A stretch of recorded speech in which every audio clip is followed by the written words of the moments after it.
Hello, everybody, and welcome back to Cúilín Media. It is the weekend preview show. Football League, Hurling League, Ladies Football League action to discuss. I'm joined by Matthew Hurley, the Gaelic Statsman himself. We will have Seamus Brady joining us a little bit later on, I believe. No Liam White today, but it is just myself and Matthew, at least for now anyway, holding the fort and everything else. So, Matthew, I suppose no football this weekend. I mean, there is one game in Division 4 in terms of Waterford and Longford. That game obviously got postponed a couple of weeks ago due to the bad weather. But yeah, main focus on hurling and ladies football this weekend. Yeah, it's an exciting weekend in many ways. Ladies football, obviously, the leagues are starting to take shape in fairness with round 3 and stuff like that. College competitions really taking a hold as well. We know the Fitzgibbon finalist. There's a Sigurdsson Cup semi-final happening as we speak on this podcast here between UCC and University of Galway. So should be a good game there. Obviously UL and Queens are playing tomorrow, so that should be a good game. And obviously the hurling is the big story this weekend. Obviously there are some interesting games, no more so than the Cork and Tipperary game. Before anybody asks in the comments, I'm not going to the game, obviously. Well, it's because I actually have a family wedding on Saturday. So unfortunately, I can't make it to the park on a Saturday evening if there was any tickets available anyway. But yeah, it should be an absolutely brilliant game. What I'm hearing from the Irish Examiner, the Echo, Southern Star, and all these outlets is that the stands are actually sold out. The Blackrock end is sold out. So only the City End Terrace is available in terms of getting a place in the ground. So we are well on course for a league record in terms of attendance. And to be honest, 2 All-Ireland finalists, the story behind it, you couldn't really have expected anything else, really. And I'm just hoping there'll be good weather on Saturday because, like, the people that were unlucky to get the terrace tickets, hopefully they won't get drenched in the rain. But look, that's for another day. But look, looking forward to the weekend's action. Absolutely, and plenty of comments flying in there as well, lads. So cheers anyone who's tuning in, the likes of Ryan, Peter, leading the charge there in terms of the comments. If you could hit the like button and subscribe as well, share this out to as many people as possible if you could. Ryan says here, well, lads, hoping for a good weekend of action. Yeah, absolutely. There's some big games. Peter says, hey lads, football break, but they have served up some cracking hurling contests. Peter does say, Aaron, Seamus, what did you make of Ger Brennan's post-match commentary last weekend? They got some dissection during the week. Panel stands at 50 and will be cut down this weekend. Maybe mentioning that briefly, I think, look, Ger Brennan was right to extend the panel and try out as many players as possible, because we need new players, we need new bodies. I know he has been talking about potentially cutting some of the older players. For me, I felt that was more like a kick up the backside for some of the older players in terms of, like, get your act together here. You've got some young players who've come in, like Luke Bretnock and Ethan Dunn and a few others who've looked really, really impressive, whereas some of the older players probably haven't. So, but look, we'll see what happens, obviously, and look, we will discuss that when it comes around to the football in next week. But look, we'll crack into the first game, and you mentioned there, Matthew, there really is no better place to start. Cork versus Tipperary, Saturday night, Páirc Uí Chaoimh, under the lights, repeat of the All-Ireland final from last year. The question I'll pose to you first of all, like, there is huge amount of anticipation and everything else into this game. Like, there's always been a rivalry between Cork and Tipperary, but I feel like there's been other rivalries that have taken more centre stage. Like, I feel like Cork have probably maybe felt more of a rivalry a little bit with Clare and Limerick maybe in recent seasons, and maybe vice versa, Limerick and Clare. Tipperary obviously haven't been at the forefront since 2019, and that season Cork, we're nowhere to be seen as well. So in terms of a rivalry, is Cork Tipperary now the biggest rivalry in hurling? I think it might be. Well, Cork and Limerick might have something to say about that, but in fairness, for Cork and Tips rivalry, it's one rivalry where, like, you see in football, you have a lot of supporters and maybe bantering each other, and it gets a bit ugly at times between Armagh and Tyrone, between Dublin and Kerry, between Cork and Kerry, and things like that. With this Cork and Tipperary rivalry, what I find is the fans respect each other more than anything. I actually think so. Look, Cork fans respect Tipperary hurling for what they've achieved in terms of winning their All-Irelands. Obviously, Tip, vice versa with Cork as well. So we do have respect for each other, in fairness. Obviously, the All-Ireland final, it was a bitter pill to swallow in many ways from a Cork point of view, scoring 2 points in the second half, we have only ourselves to blame, obviously. And Tip really taking a stranglehold in that second half performance, and they were absolutely superb in that game. But yeah, like the storyline behind this, obviously, it's going to be a league record in terms of attendance. There was a sending off in the last 2 games. I was chatting to one fella actually where I work over West along in West Cork, and he was saying that there will not be 30 men on the field by the 70th minute. That was his prediction over the weekend. And look, I think I wouldn't blame him in saying that, because when you look at the last 2 fixtures between the 2 counties, Darren McCarthy got a red card in the Munster Championship game, and obviously in the All-Irelands it was Owen Downey that received his marching orders. So, and considering Cork have more of this, I would say tough tackling approach as seen in the Galway game last week. A lot of people might have complained about it. A lot of people might have said Cork turned the corner. Look, it's good and bad in many ways, but I think this aggressive approach might lead to a red card this weekend. It could be for Cork, it could be for Tip. It's going to be very interesting to see that kind of element. And it'll be interesting to see actually from the throw-in what happens, because I remember actually I was just scrolling through games over the past week or so, and look at Limerick and Tip. And Tip, obviously, that was the start of their All-Ireland journey. And the Tip and Limerick players actually were in a full-out brawl before the ball was even thrown in. And it was the same in the Cork and Tip game, and obviously that's why Darren McCarthy got the red as well. I wouldn't be shocked if there is a bit of tussling before throwing. I really wouldn't. And look, it's healthy, it's a rivalry, and it'll get the crowd moving. I think it'll be an absolutely brilliant game on Saturday evening. It's great entertainment. I know the Six Nations is here this weekend, but I think this is what Gaelic Games needs. A game like this, a storyline like this, and I think it's going to be an absolute cracker on Saturday evening. I think Tip are in a good place, and Cork are in a good place as well. For a league game, I know it's February, Aaron, but I'm really looking forward to this clash. It should be absolutely brilliant. Absolutely, yeah, it definitely should be, and especially after everything that went into that All-Ireland final and everything else. Peter says, I can imagine Ben O'Connor sharpening the knives in the team meetings this week.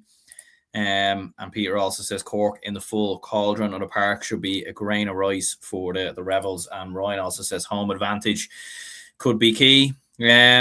Do you think, like, especially with everything that happened, obviously in that All-Ireland final and everything else, and I suppose that I don't want to bring you too far back to it, Matthew, but obviously the collapse and everything else in the second half, like, do you think Cork, like, because we saw even with Donegal, Kerry, and even Killian, the football genius, made the good points on the show on Sunday in terms of when there is a repeat of the All-Ireland final in the league, it's usually the team who actually loses the All-Ireland final who comes out and wins the league meeting because they've so much to prove. Would you say that's kind of something similar with Cork?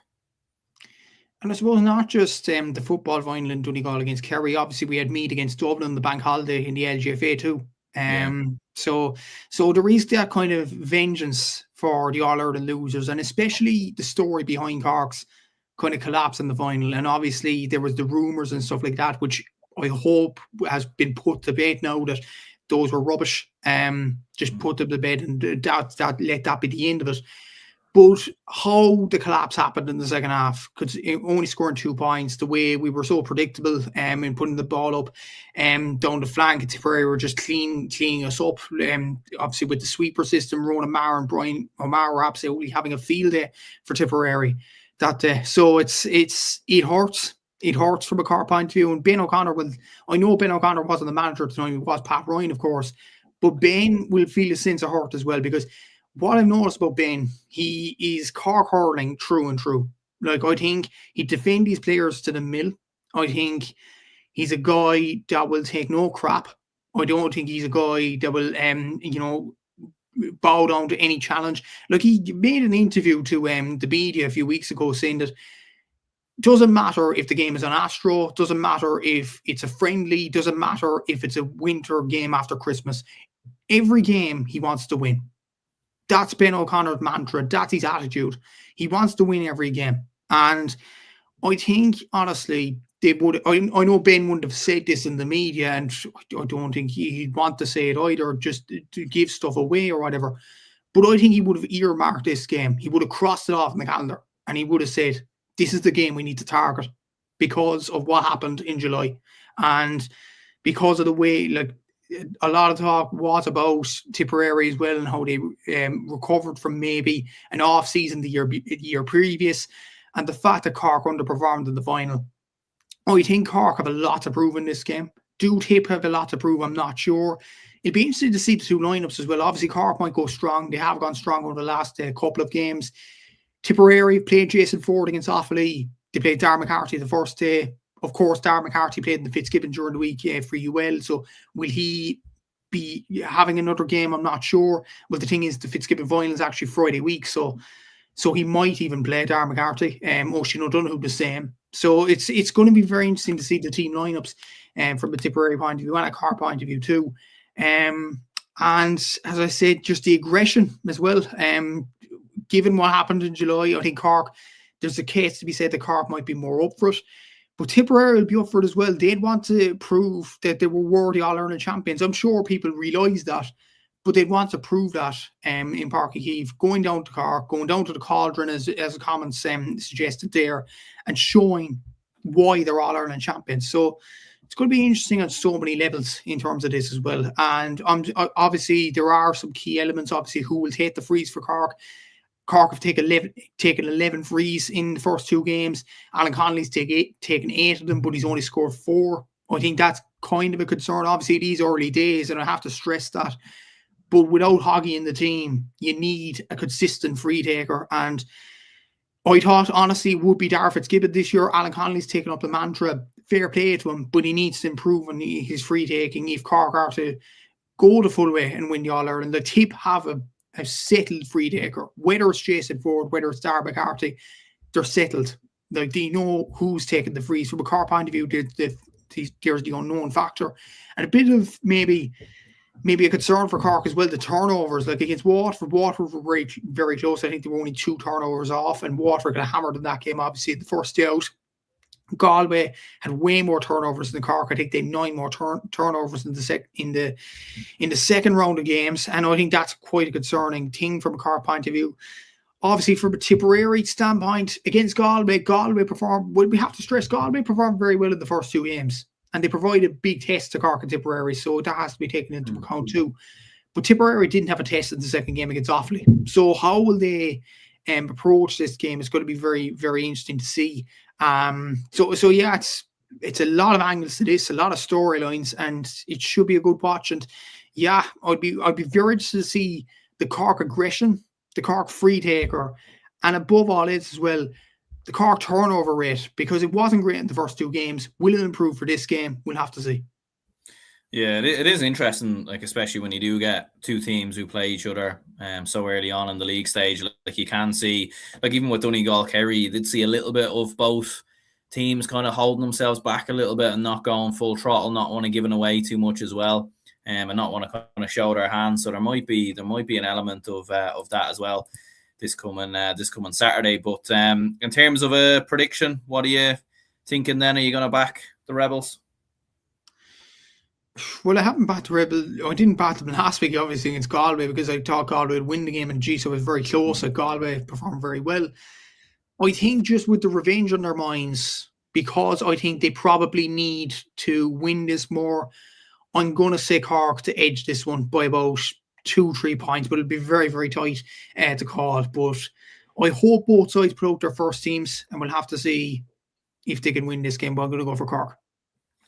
Absolutely, yeah. Do you know what? I think I'll go for Cork as well. I think I'll go with a 5-point win. I do agree with you as well. I think they've so much to right that was wrong from that, from that summer defeat in the All-Ireland final, whereas Tipperary probably don't have as much to prove. And I think as well, Cork's depth in terms of their squad. Even you could argue in terms of when it comes to summertime, who's the better team, but I do think Cork probably have a bit more depth, especially at this time of the year as well. In terms of rotation. Denise says here, or Dennis says, great podcast, lads. Yeah, thanks very much, Dennis. Peter says, Galway, in fairness, through everything at Cork and Tip. On Clare here, tuning in, says, well, lads, sorry I can't be with you, buzzing for this game, because remember, the final Cork had hammered Tip, and I'm going to shade it to Cork. Yeah, it seems like most people are shading it towards Cork, and me and Matthew both agree with you there. Limerick Kilkenny taking place in the Gaelic Ground Sunday, 3:45. this is an interesting one, really, because like I was expecting Limerick at the start of the league to come out all guns blazing, a bit like Cork, to be honest with you, when they played Waterford, because of how last season ended, like losing to Dublin. They've obviously shuffled the backroom team once again, like with Caroline Currid coming in and a few others, coming back into the squad, or back into the kind of backroom team. And then on the opening day versus Waterford, look, obviously Waterford had so much to prove, and fair play to Waterford. Like, it was a top class performance from their perspective, and take nothing away from them. But there's a bit of pressure on Limerick and John Coyley, is there? Because, you know, they don't seem to be getting much right all of a sudden, when for so long they were getting so much right. And it was striking, maybe, John Coyley's post-match interview afterwards, saying that they were outfought. That was the quote going on around during the week. And to be honest, I thought they were outfought against Dublin as well when they all went out of the championship. Look, I was at that game in Croke Park, and I've never seen a Limerick team so...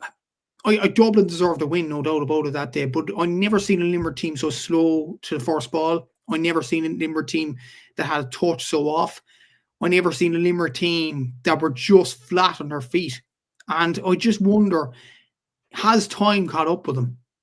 It might be, I might be way off on this now, but I just wonder, has time caught up with this Limerick team, considering what happened last year, and considering what happened in the Waterford game, and considering John Coyley's comments. Obviously, there are other players there as well. Adam English, he's injured for this game. He didn't play for UL at the Fitzgibbon Cup, which is a massive blow to them. I think he was the guy that was making the tick against Dublin. I think he was the best player on the pitch from a Limerick point of view by a mile against the Dubs last year. Shane O'Brien, I don't know what's his story. He didn't play for Mary I during the week in the Fitzgibbon Cup. Does he have an injury? If he does, that's another concern from a Limerick point of view. Obviously, Aidan O'Connor, who did well enough for UL during the week, will he get a little bit of game time during the weekend? It'll be very interesting to see. Garrett Hagerty there as well. So yeah, it's a lot of moving parts from a Limerick point of view. But Kilkenny are nearly the same. Are they in transition? Because obviously Hugh Lawler has gone abroad, Billy Ryan's gone abroad. They really aged Offaly. When you look at the way Tipperary hammers that Offaly team in Tullamore, it was a bit of a poor showing from a Kilkenny point of view on the first day out. So I think both sides have a point to prove in this one. Probably more so Limerick, considering they lost the first game. So it's going to be an interesting game to see. But I wonder, have this Limerick team lost their edge? Like, I know John Coyley mentioned that they were outfought, and do those comments have a bit of a resemblance to them? Look, Limerick players have to respond to that this weekend. They really do. But it's going to be very interesting to see how that response all goes down. Yeah, and I suppose for Kilkenny, it's kind of hard to judge where they're at going into this, because on the opening day versus Offaly, you know, like they weren't absolutely brilliant. You know, it wasn't kind of vintage Kilkenny, you would say. Like they probably slogged their way through Offaly a little bit, and then obviously weren't playing last week as well. So they're kind of a hard one to judge. So where do you think they're at going into this?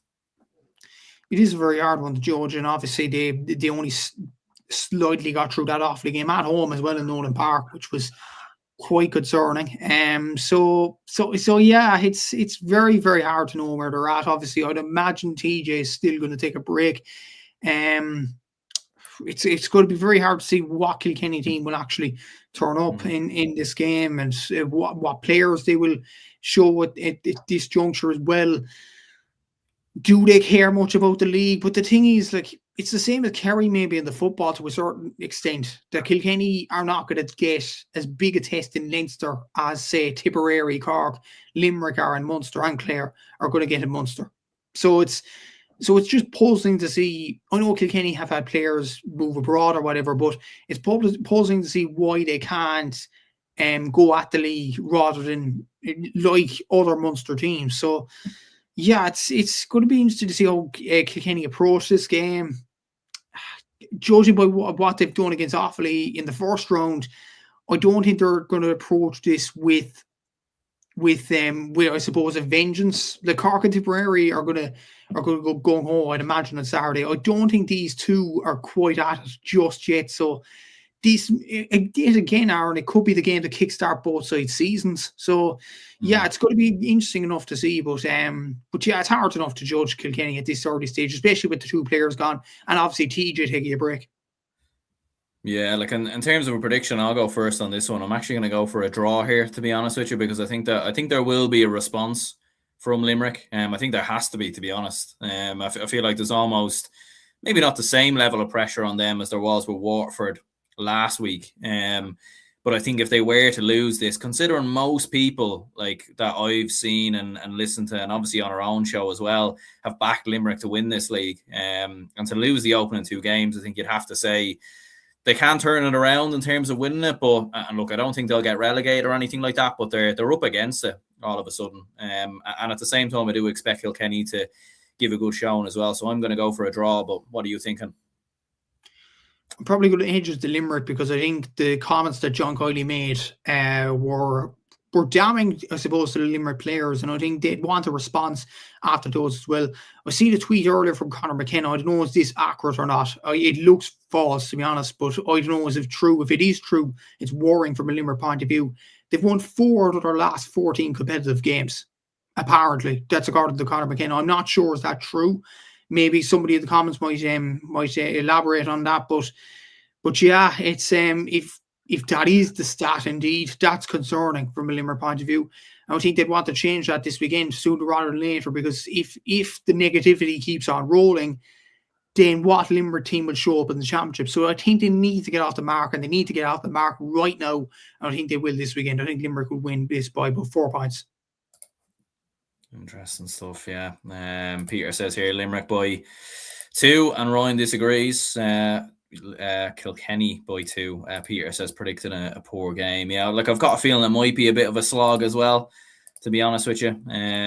Especially with it does feel like probably matters more to Limerick at this stage. I think Kilkenny could lose, not that they would want to lose this game, but I think they could lose this game at the Gaelic grounds, and it wouldn't be it wouldn't be a big deal necessarily for Kilkenny. But if Limerick were to lose, I do think the jury would be out on them a little bit.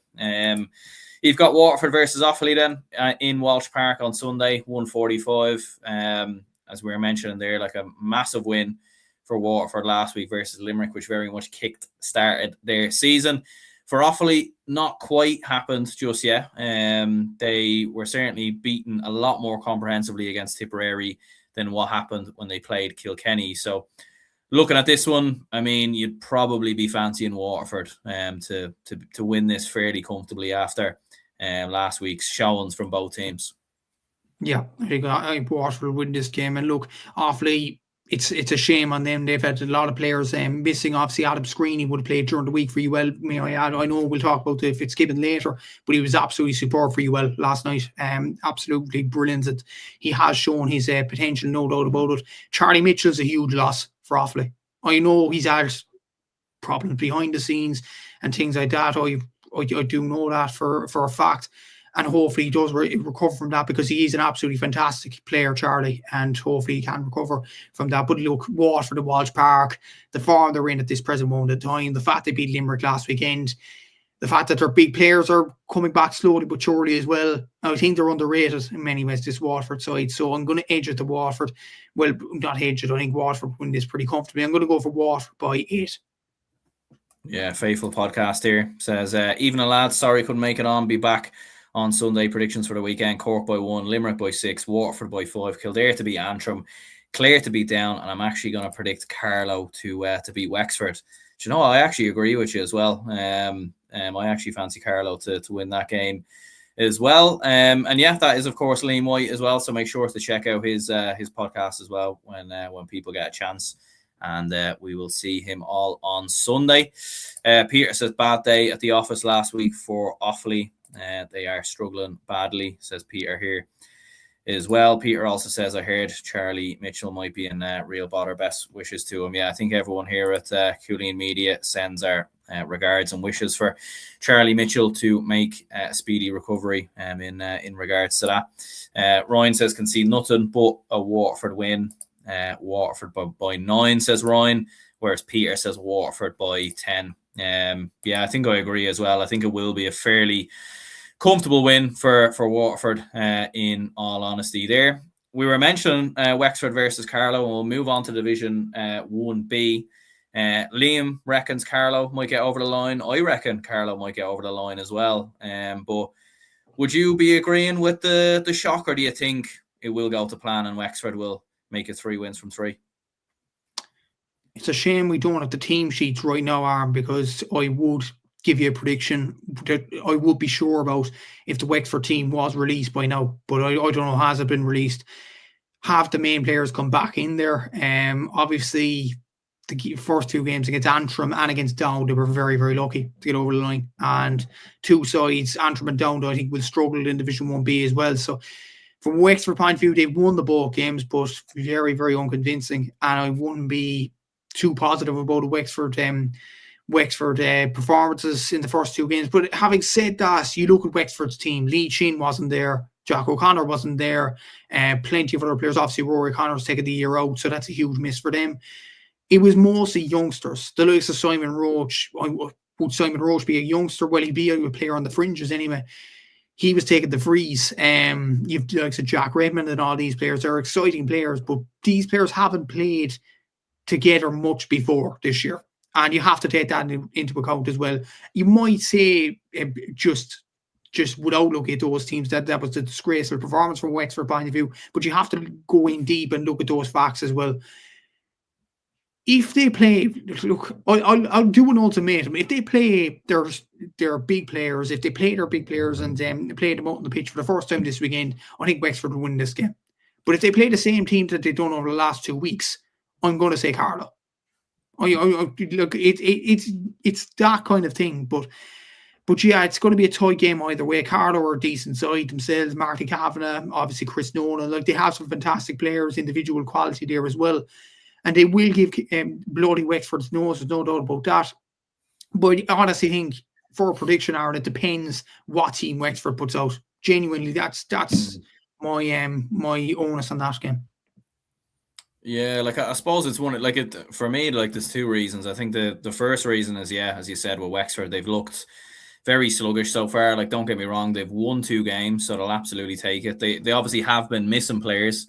There's no question in regards to that. But also as well, when you look at Carlow, like they have been building very, very nicely over the last kind of couple of seasons, and like we all remember the draw with Kilkenny in Leinster a couple of years ago. They were obviously unlucky in some ways in the Joe McDonough in terms of how everything kind of went last year. But with players like Chris Nolan and Marty Kavanagh, like they're very, very dangerous. And I feel like they've been knocking on the door of a big scalp in a while. And look, would this be as big of a scalp maybe as what, as maybe beating a Kilkenny or a Galway? Absolutely not. But you do feel like Carlow have been building a little bit towards a bit of a potential shock.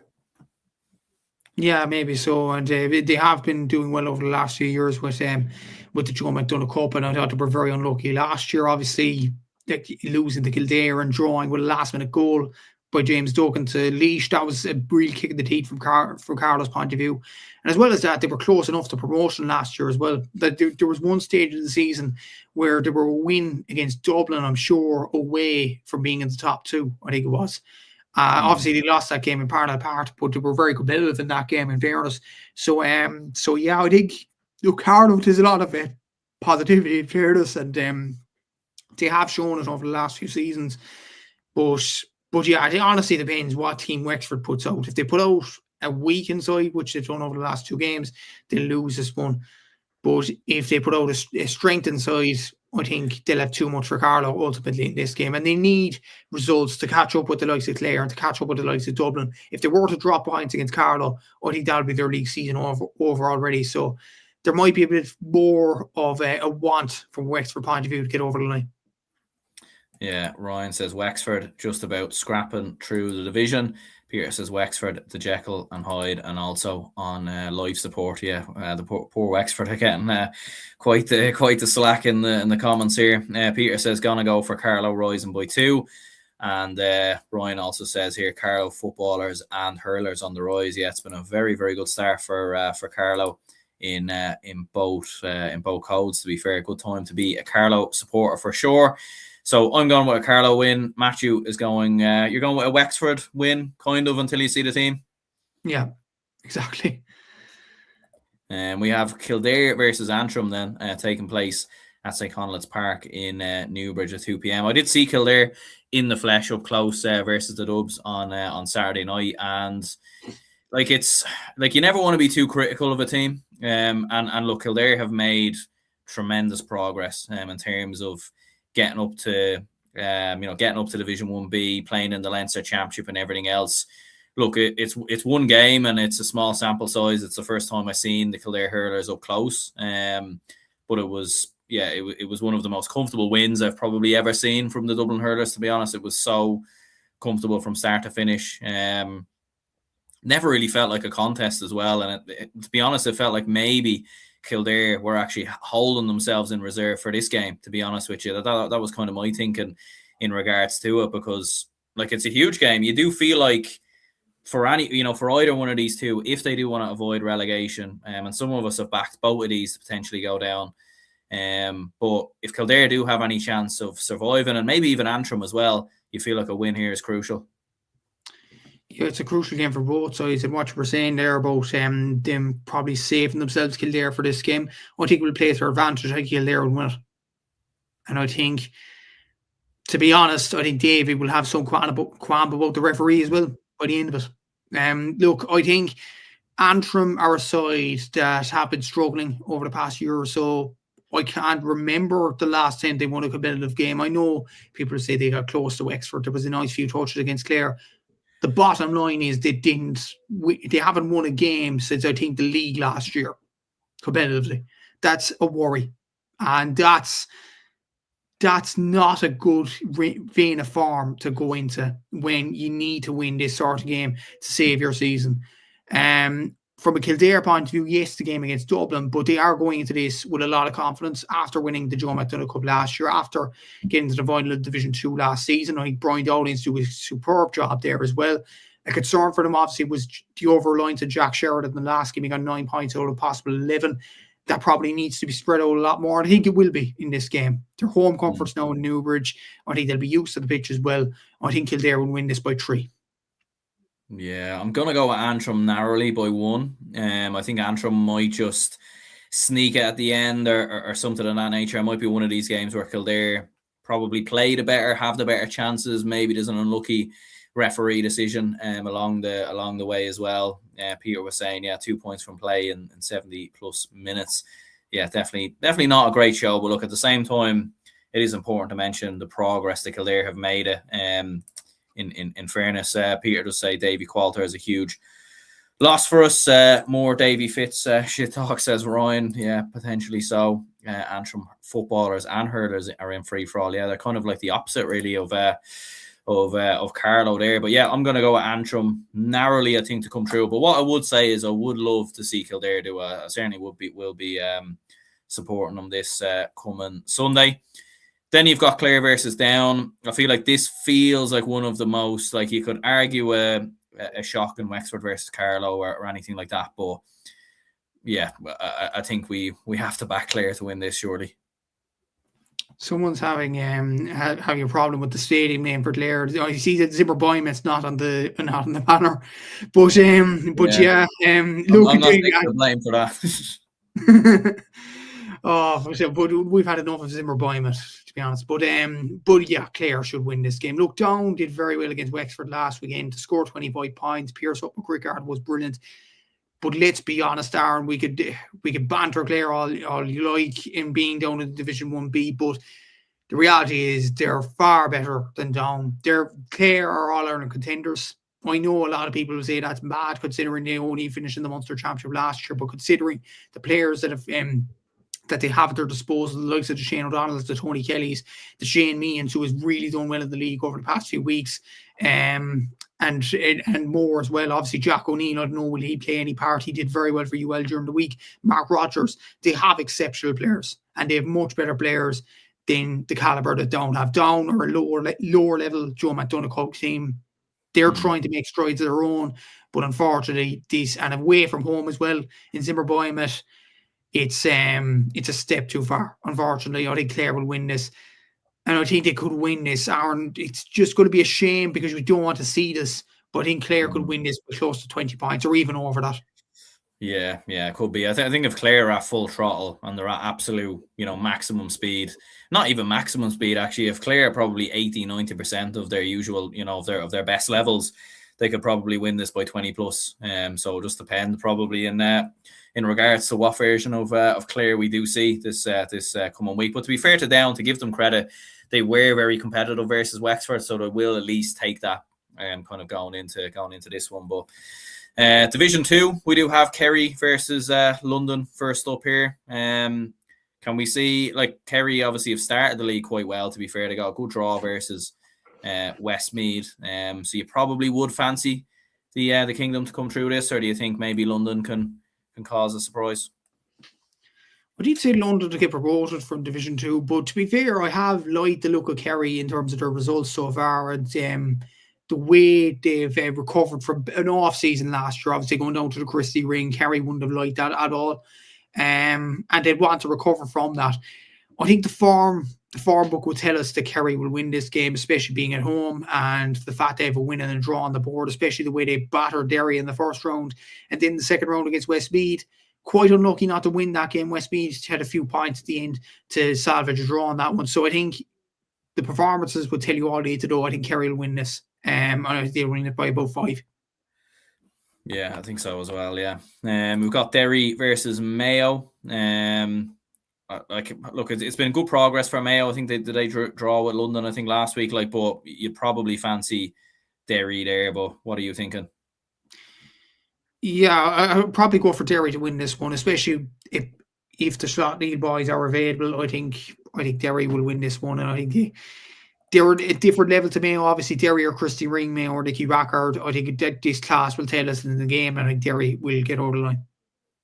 Yeah, I agree with you there. And then we've got Westmeath versus Meath as well.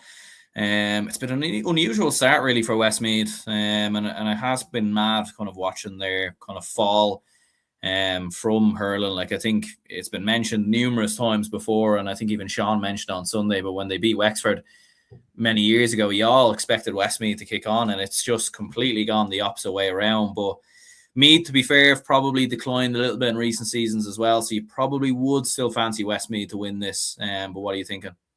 Yeah, I think Westmeath should win this comfortably enough. Look, Meath are in a bad spot themselves, and I think Westmeath should get the job done. But in fairness, this has been a downfall for quite a while now for Westmeath. I don't know how they'd get out of this hole. Look, David Williams is a very good player. Killian Doyle is an exceptional player. They have really good players, Westmeath, but they just need to show it on more of a consistent standpoint. And I think this could be the start of good form in many ways. They battled well against Kerry the last day. I think, look, they'll have too much class for Meath this weekend. Yeah, I think so as well. Back Westmeath to come through it there. We do have the round 3 fixtures, or the Division 3 fixtures in round 3, and it is Armagh versus Roscommon, Fermanagh versus Louth, and also Tyrone versus Wicklow. In terms of any of them games, anything stand out for you? Yeah, I'll probably go for Tyrone to beat Wicklow. The way they beat Louth in the last round was very, very impressive. It's Fermanagh against Louth, is it, Aaron?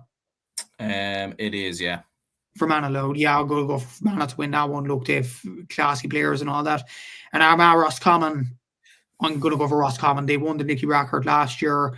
Armagh, as Killian said in the last show, are in a bit of a rut in hurling at this present moment of time. They got hammered by Wicklow last weekend. And I think Roscommon will have too much. Absolutely, yeah. Ryan agrees with you there in terms of a bit biased, but Roscommon by 3, yeah, absolutely. And then in terms of Division 4 then, so we've got Sligo versus Warwickshire, Cavan versus Lancashire, and Monaghan versus Leitrim. Any thoughts on these?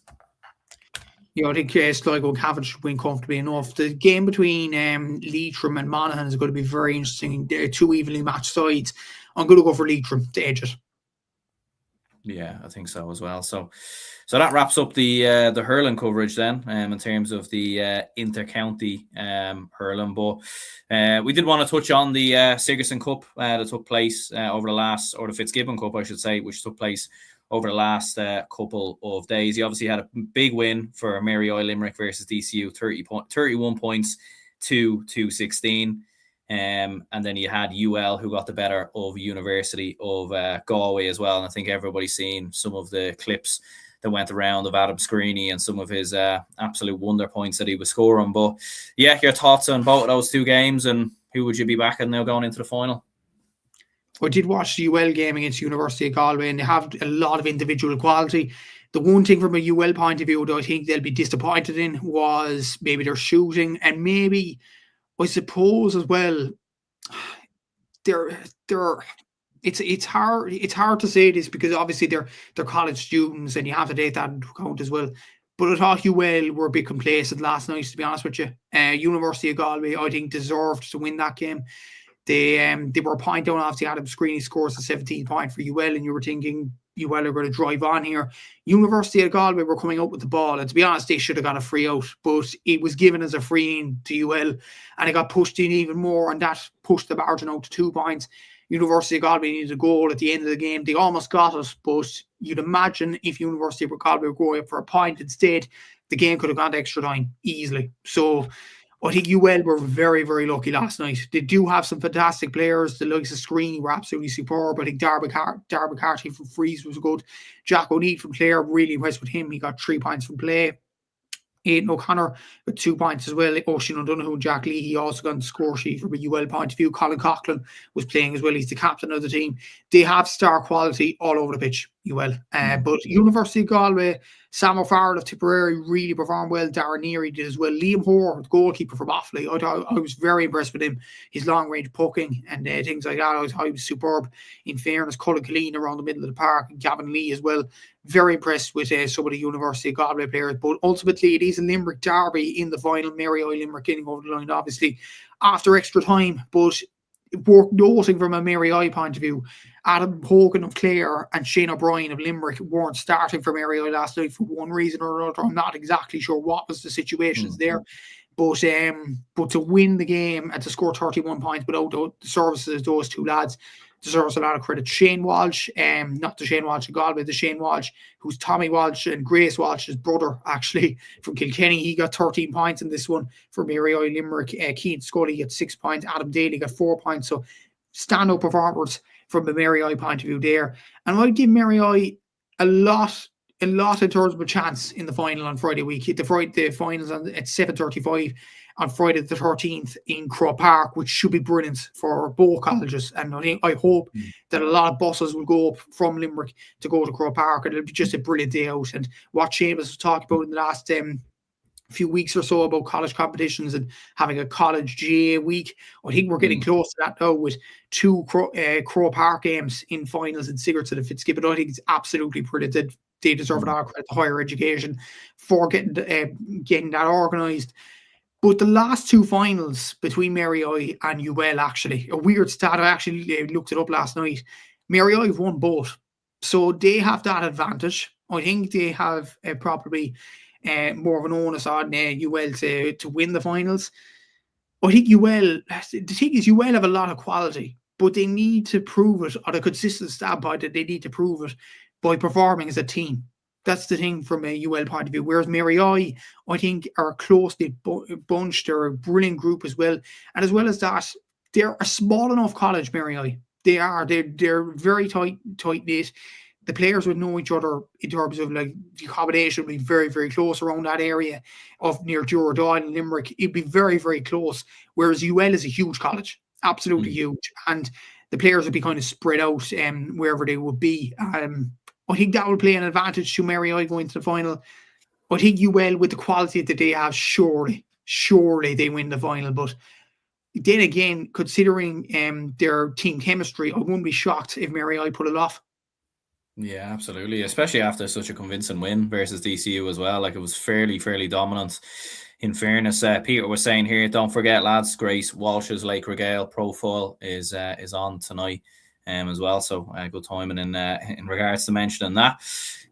First time at Fitzgibbon final in Croker since the 80s, and the Sigerson as well. So yeah, I think that shows the growth of both competitions. Is the Sigerson and Fitzgibbon a double header next Friday then? Is it, or is it separate days? It's no. The Sigerson is on Wednesday evening and the Fitzgibbon is on Friday. So good week of entertainment.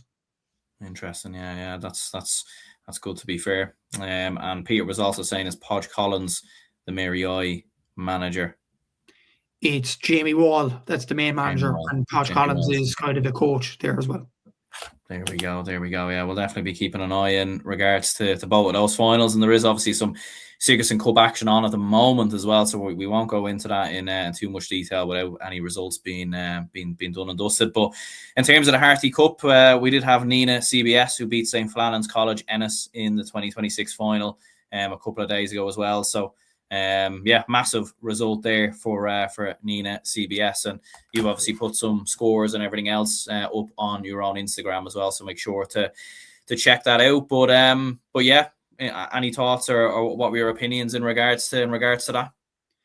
Yeah, it was an interesting campaign for Nina CBS in many ways, because it was their second Harty Cup win in 3 seasons, and congratulations all involved. Owen Dowan, I think is how you pronounce your name. I might have butchered that now, but he was a star of the campaign for Nina CBS, so I thought he was absolutely superb in this campaign. He actually ended up as the top scorer with 4 goals and 63 points in the competition, 3 goals and 21 coming from play as well.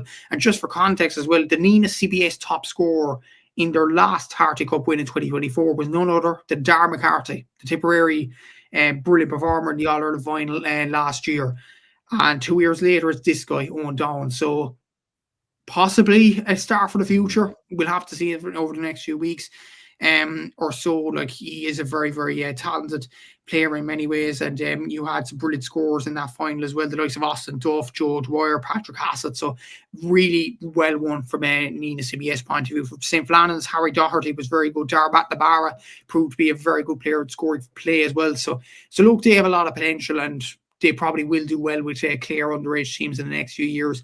But Nina will eye up the All-Ireland now. It is a big achievement to win the All-Ireland if they manage to do so. And I believe those finals, the schools finals, have replaced the club finals on St. Patrick's Day. So I think it's absolutely brilliant in terms of promoting schools, GA, in terms of having the finals up in Croke Park as well, and brilliant for the students themselves. So look, it's a brilliant combination, and congratulations to Nina and all involved there. And just to mention as well, the Ashbourne Cup final, the Camogie college competition, actually is going to take place at the weekend this Sunday between UCC and UCD. The defending champions UL are out of the competition after losing to UCC during the week. Good performance from a UCC point of view. Sophie Pembroke scored 6 points. Niamh McNabola scored 5 points. UCC beat UL 17 points to 112 in the game. Sarah O'Brien was very good with 2 points as well in this game. UL may have not done the 3 in a row in this competition, but there is one player, I think one player off the top of my memory, but there could be more, that is aiming for 3 in a row in Ashbourne Cups. One of them, the UCC defender Claire Kingston, she won the UL with UL, the Ashbourne Cup in 2 years in a row, in 2024 and 2025. She's now studying in UCC and potentially going to win a 3 in a row in Ashbourne Cup. So nice record to have for Clare there, and hopefully from her point of view that UCC go on and win the final. UCD will be a very tough opponent though. They beat DCU in the semi-final during the week, 111 to 110. Amy Carey getting 7 points, Emma Moore getting 1-1. To my knowledge, both of them are Dublin players in the Camogie standpoint as well, so I think they'd be exciting players in the future from a Dublin point of view. Sarah Keogh scored 2 points as well. And interesting that Peter mentioned Grace Walsh at the Laker Gale.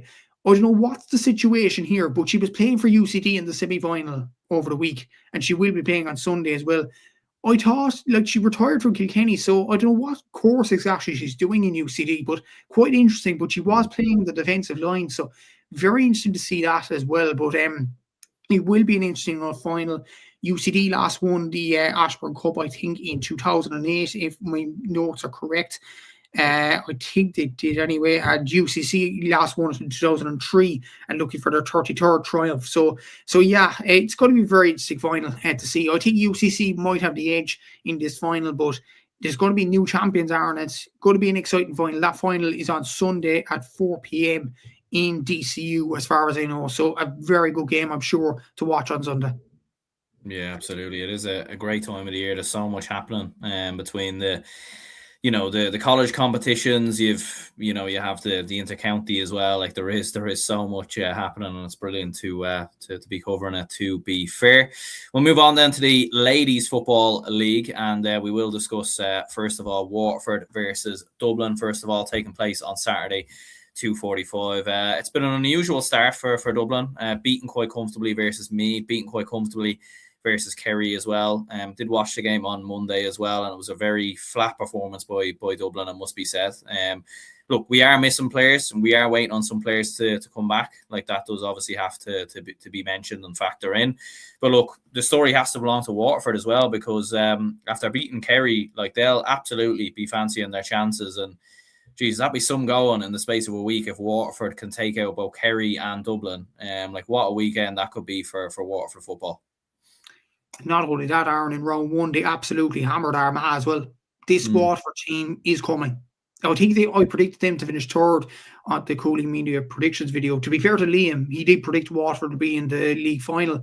I'm starting to agree with him slowly but surely. This Waterford team is full of stars, and they're starting to realise their potential right now. Chloe Fennell's been brilliant over the last few weeks. I think Breed McMaw was superb against Kerry, scoring 1-4 from play. Obviously, Laura McGregor is a goal threat in this Waterford team as well. So they have some serious players. Karen McGrath in defence as well. They have some absolutely superb players. And Tomas McIntyre is doing his absolutely superb job there from a Waterford point of view. And I think they'll win this weekend. I think the form is there from a Waterford point of view. I think the confidence is there. The players are performing well. I think they will beat Dublin. And as well as that, with Dublin, from my standpoint, I wouldn't panic too much from a Dublin point of view. Carlow still to come back into the team. I don't think Kate Sullivan's played in the first two games either. You have a lot of players to come back into the team. This is what Dublin do across the league over the last few years. Their heavy hitters come in later on in the campaign just to get ready for championship, and they'll do enough to stay up in Division 1, which I think isn't the bad strategy, to be fair, because you're being overlooked in many ways in the championship. But Waterford are the form team at this present moment in time, and especially at home, I think Waterford will win this one. And I think they could win it quite comfortably. They did well against Kerry to win that one by 4 points. They beat Armagh comfortably. I think they could beat Dublin by a similar enough margin this weekend. Yeah, Ryan says here, could Dubs be going down? Yeah, that's the story of my life at the moment, Ryan, unfortunately. Could be getting relegated from both codes, potentially. So yeah, it's not been a great start really as a Dublin fan in 2026, to be fair, but there we go. Peter does say, think Dubs will have a tough trip to Waterford. Yeah, absolutely. Like, are Waterford All-Ireland contenders, do you think? Like, if they go and beat Dublin, and then they, I know it's the league and everything else, and obviously, look, Dublin haven't had their best players yet, and, like, obviously with Kerry and Armagh, you'd expect them to kind of regroup and come back as well. But, like, if Waterford go and beat Dublin, like, do you think that's a bit of a marker in terms of Waterford, that they could be serious contenders for a crack at an All-Ireland this year? I wouldn't say it's a marker, because Dublin are playing kind of a weak side. You have to take that into account as well. The fact that Edie's only the league, and you've seen in teams down through the years. Armagh had an excellent league campaign a few years ago, had an excellent league campaign actually last year, and got knocked out of the championship by Kildare. The league really isn't a clear barometer on where the team is going. I honestly think Aaron Waterford are All-Ireland contenders already, no matter what they do this weekend, or no matter what they do in the league. They have fantastic players. They have a well-thought-out structure. They have a brilliant coach. They have a brilliant background team. They have a togetherness. They seem to be happy playing with each other as well. They seem to be enjoying. Like, I've seen the interview Breed McMaud actually did with TG Carr the other day, and the smile on her face, I couldn't get over it. Like, it looks like the players are enjoying their football more than anything, which is a real, real positive from a Waterford point of view. And when you look at the sides there, Galway had a defeat against Cork the other day in the league. They were one of my All-Ireland picks, to be honest with you, at the start of the year. Dublin, Kerry, you don't know about them. Will they go gung-ho this year? Armagh need the Mackins in the team. There's no doubt about that.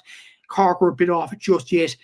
I think genuinely this Waterford team look in serious fettle to go on and win the All-Ireland. Look, I don't think it's set in stone that they do it. They had a lot of potential last year, and then Galway kind of whipped them to the side last year. May I add, that was a very good Galway team in the quarterfinals last year, and really pushed Dublin all the way. But Waterford might have learned a bit from that quarterfinal too. And I think that will push them potentially to go on an All-Ireland run. I think it's a really successful season for Waterford and a really progressive season will be to reach an All-Ireland semi-final, potentially a final. If Waterford could do that, I think that would be absolutely brilliant. Yeah, absolutely. Like, and you're backing Waterford to win this game. Like, I don't want to back it, but I think, to be fair, with the players that Dublin are missing and how good Waterford have looked, I think it does. I think it will be a defeat, to be honest. But what are you're backing Waterford as well? Yeah, I think Waterford will win, given the form that they are on at this present moment in time. And we have Armagh versus Cork as well. Big win for Cork last week, versus Galway. Surprise win, probably in more ways than one, given a lot of people back in Galway to go and win the All-Ireland this year. Armagh have been inconsistent as well. You mentioned their opening weekend defeat as well. So what are we thinking here? Yeah, Armagh had a confidence-boosting win against Kildare last week as well. And from what I'm hearing, the Mackins were actually back at the team, Amy and Blaheen. And if Armagh could get Amy on the ball, and if she's fit enough, my God, she'll rip any defence apart. She is. And I know a lot of people would argue that Armagh are downgrading a small and things like that. I still hold this, and I will hold it for a long time. Amy Mackin, in my eyes, is the best LGFA player in the country right now. She's what David Clifford is in men's football. I think she's a player that nobody could get near. And especially with the new rules, it'd be very interesting to see if she does play, if she's a fan of the two-pointer. If she is, that's a danger for any defence up and down the country. This Cork team got a bit of a shock win over Galway. Anya Terry-O'Sullivan got 1-2. I think Katie Cork performed well. Abigail Ring has been brilliant over the past few weeks, but in the first 2 weekends from a Cork point of view. I think Grace Neverk, who has been a really good player coming on through the ranks as well, did very well for Niamh Vaughan at the club championship, and now she's moving into centre forward, and it's almost like she isn't a new player. She's been there for quite a few years, but she's done very well this season from a Cork point of view. From what I'm reading, I'll edge it to Cork. I'm going to go Cork by a point, but it's going to be very tight this game. Both sides got confidence boosting wins last weekend. Be very interested to see who wins it this weekend. Yeah, it's a hard one to call. I probably would edge it to Cork as well, just given how impressive that win was last weekend versus Galway. But especially, as you said, with some of the players that Armagh have back, it definitely does make them a serious threat. In fairness, we do have Galway versus Kildare as well, and we were mentioning, I suppose, both teams really there. In the kind of reverse, I suppose, in terms of losing last week. Look, obviously with the league, you are going to get a bit of inconsistencies and everything else, and maybe Galway losing shouldn't be considered as big of a surprise as we think. But will there be some concern with Galway, do you think, or is this a case of, I suppose, early league defeats, what you see with all kind of the best teams across all codes? Yeah, it's a very interesting one to call. Kildare got a confidence boosting draw, I would say, to Cork on the first day out, but then to Armagh, losing that game would have been disappointing for them, especially considering they showed in the championship that they could beat that Armagh team last year. And Galway, I think it's interesting to see when the Kilkenny and Clonburg girls will be back into the team. I know Nicola Ward was on holiday from what I was reading. Louise Ward, I don't know what the issue is there. Olivia Tivoli as well. If they could get those players back, I think Galway will be rocking. I think they are a very, very good team, and they showed that last year in terms of their consistent performances and all that. I think home advantage as well will edge to Galway. I think Galway might have enough over this Kildare team. And to be honest with you, Kildare, especially with Cork beating Galway last weekend, it's even more important now from a Kildare point of view that they need to get wins on the board sooner rather than later. But I don't think it'll be this weekend, unfortunately. I think Galway will be too strong. Yeah, I think so too. I think the home advantage will be absolutely key there from a Galway perspective. Meath versus Kerry as well. As we were mentioning there, Meath looked very impressive, to be fair, versus Dublin. I know they've lost a good few players coming into the league this season, but it was a very impressive victory. Obviously, two teams very familiar with each other as well, it must be said, in recent years. So what are we thinking in regards to this? Yeah, Meath performed very well last week, and obviously Ciara Smith was very good in the game against Dublin, and maybe proved a lot of doubters wrong in terms of the players that they lost and things like that. Home advantage in Dunshaughlin, I'd edge the Meath. The performance they gave against Dublin, I think, was the confidence booster that they needed. Meath to win this game. Kerry again, like Dublin, just a question mark. Are they taking the league seriously? I know Rachel Dwyer's performed well over the last week, so was Daniel O'Leary, Siobhan O'Shea, but they seem to be very, very reliant on those three players in particular, and that might be a concern for Mark Burke and Kerry in the next few weeks or so, but I'm going to go for Meath. I think they might edge it. The confidence from last week will mean the world. Yeah, absolutely. Yeah, I think it was a massive result for Meath, and obviously a damning defeat for Kerry versus Waterford. It is a hard one to call. Like, I've got a feeling Kerry might dig it out, to be honest with you, and they might just kind of turn one up for the Bucks away to Meath. So I'm going to go with Kerry ever so slightly, I think, by a point to edge that. Moving on to Division 2, Mayo versus Tipperary. First of all, what are we thinking here? Yeah, Tip got a bit of a shock last weekend to lose to Cavan at home. So with Mayo hammering Wexford, the confidence they got from that game, Sinead Walsh, no doubt, in very good form. I think Mayo will have too much for this Tipperary team at the weekend. Agreed, yeah. And then we also have Tyrone versus Donegal. Tyrone, obviously one of the favourites for this division. They've been backed by, I think, all of us really in terms of this division. Obviously Donegal, rivals and everything else, and two teams that do know each other quite well, to be fair. So will he be back in Tyrone to get it, or do you think Donegal might be able to turn one up for the Bucks here? I think Tyrone will be much too strong for Donegal. Look, Donegal had a good win last weekend against Monaghan, but at the same time, this is a Donegal team probably on decline over the last years in terms of retirements, in terms of players stepping away and things like that. Obviously, no fault of their own, but that is a big. There were some big blows over the last 2 years from a Donegal point of view, whereas Tyrone are building a nice squad there together. So I'm going to go Tyrone. I think, to be honest, Aaron, I think it'll be comfortable. Yeah, I think so too. I think Tyrone have looked very, very strong so far at the start of the league, and I agree with you there. I think they'll be far too strong for Donegal in terms of this one. We do have Cavan versus Wexford as well in Division 2. What's your prediction here? Yeah, it's I'm gonna go for Cavan. Wexford, they don't seem to be up at the level of Division 2, considering like both of these teams were promoted for Division 3 last year, and they produced an exciting league final last year, which Cavan came up on top of. The win against Tipperary last weekend will give Cavan a lot of confidence, and I think they'll beat Wexford this weekend. Yeah, we've got Monaghan versus Westmeath to finish up Division 2. This should be an interesting one as well, in fairness. Yeah, and considering the thing is, like, Monaghan or Westmeath scored 6 goals against Tyrone last week and still lost, which was nuts. I've never seen a score like that. They scored 6 goals and 6 points and still lost the game. How lucky can you get? I know Anna Jones was superb in that game, and Sarah Dillon has been very good for Westmeath over the last few seasons. Surely they get a win this weekend. I think they'll beat Monaghan. Yeah, is that a record maybe for a team to have scored 6 goals and lost? I'm not too sure if that's ever happened before. It has to be a record, surely. I can't remember a team. It's at senior level anyway, adult level, scoring 6 goals and losing again. I never heard it in my life.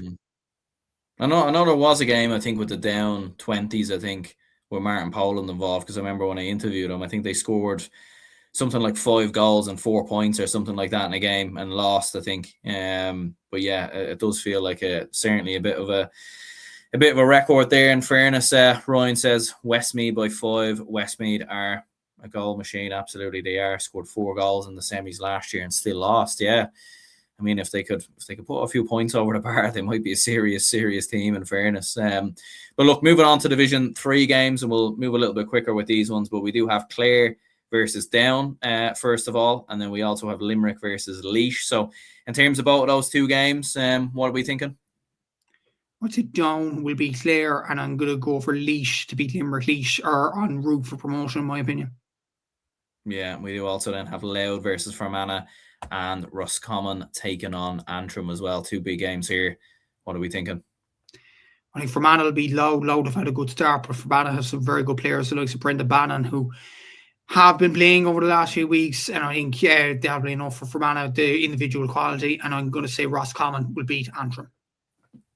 Yeah, and then the last game of the weekend, a bit of a lonely game, it must be said, in the National Football League, Waterford versus Longford. It was obviously refixed from week one. I actually think Waterford are going to win this game. Like, they looked very good against Leitrim. I didn't see them necessarily now, but like from looking on Score BO, like they scored 2-8 and they were actually very competitive against one of the teams you would have expected to be battling for promotion. And Longford, on the flip side, looked very like beaten comfortably by London. We both backed that as well. We both predicted that, to be fair. So maybe not a surprise, but it does feel like it's, if there was ever a weekend for Waterford to win a game in Division 4 this weekend, you feel like this is it.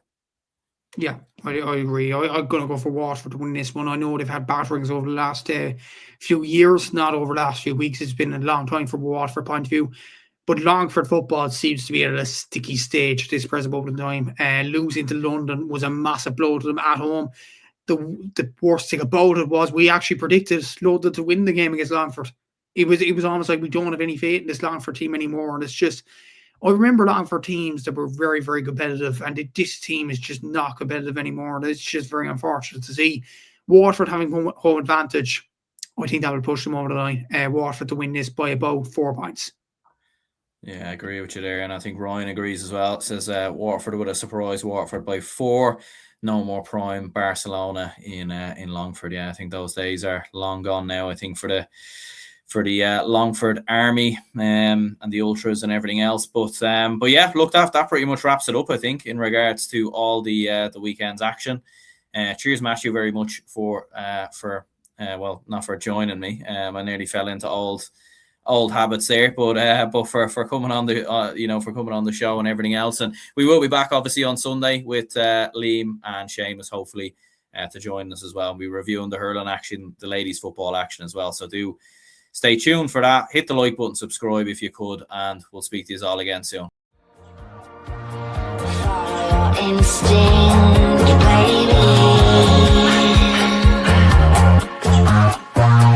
Follow your instinct.